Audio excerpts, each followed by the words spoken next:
Hi everyone. Today we're going to talk about the prologue of Volume 20 and the battle of legendary sea monster Leviathan versus Alfia. The prologue begins with a flashback of Leon saying, "I saw a hero," on the horizon where the sky and the sea merge as dark as if the world were coming to an end in the midst of that absolute darkness. One of the colossal beasts, the legendary sea monster Leviathan, that boasted a body so vast it seemed capable of devouring the world, a creature that created devastating waves just by moving, indescribable with mere words, broke and crushed everything, while the flying drops of water were like bullets. The colossal sea fortress, known as the school district, was completely destroyed. The platforms that remained were miserable, mere splintered remains like rafts broken into 1,000 pieces. In that final abyss of the ocean, the hero's glow never faded. It was etched in the eyes of Leon while clinging to a plank of the ship and could do nothing but look on in amazement. Leon was very impressed and amazed when he saw Alfia, a gray-haired witch, repelled the storm and gale with her mere presence. Leon witnessed the battle of this female warrior against the legendary monster. Alfia is floating in the air as logic was distorted in the chaos of the magic vortex. She continued to sing, even with her lips stained with fresh blood. She's doing a very long chant magic while fighting the legendary monster with the help of Zeus and Hera familia members.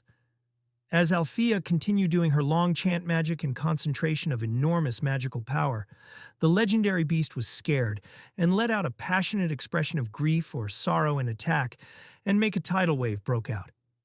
But the devastating sea onslaught capable of devouring and annihilating everything was stopped by the roars of the Alfia's comrade. With the magic of the comrades clinging to their rickety rafts, shattered the beast's scales. And then, a single thrust from Alfia, a female warrior using her ultimate magic, brought down thousands of flashes of light.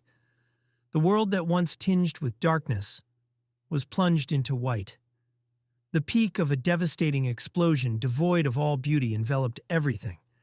In the final moments, just before Leon losing consciousness, he heard something in that white world. It was the triumphant roar of the heroes who defeated the great beast. Back to the present, Leon comes to realization that the world yearns for heroes. This spread of the light called hope must not stop. Even when our turn comes, we must rekindle that resplendent glow. Listening to the voices of the seabirds, Leon looked out over the school district from the temple tower, the bridge that rose in the center of the colossal ship. When he heard the voice of his god calling him, he turned around. Balder said a message has arrived from the Great Wall. One of the snores echoed from the valley. The winter air, until then calm, tensed for a moment around Leon. Did any specimens escape?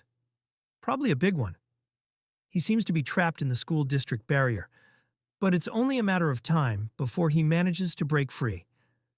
Leon remained silent at the report of Balder, director of the school district, and his god. For a brief moment he was lost in thought, and looked up to the north, where the mountains outlined themselves opposite the brackish lake and the vast ocean. I'd like to hear the opinion of a non-human god. How much time do you think we have? 12 days. It's just a hunch, though. Balder's answer was concise, and Leon did not doubt it. He nodded slowly. In that case, I'll go, and if I may, I'd like to bring some companions. Leon said he wanted to talk Bell with him. Balder's ever-closed eyelids curved gently, forming a warm smile. Leon also smiled in response as he took one last look at it, the city of heroes surrounded by colossal walls and crowned by an immense white tower that seemed to reach the sky. The adventurer with whom I had an agreement. I want to take this opportunity to dream of a new hero.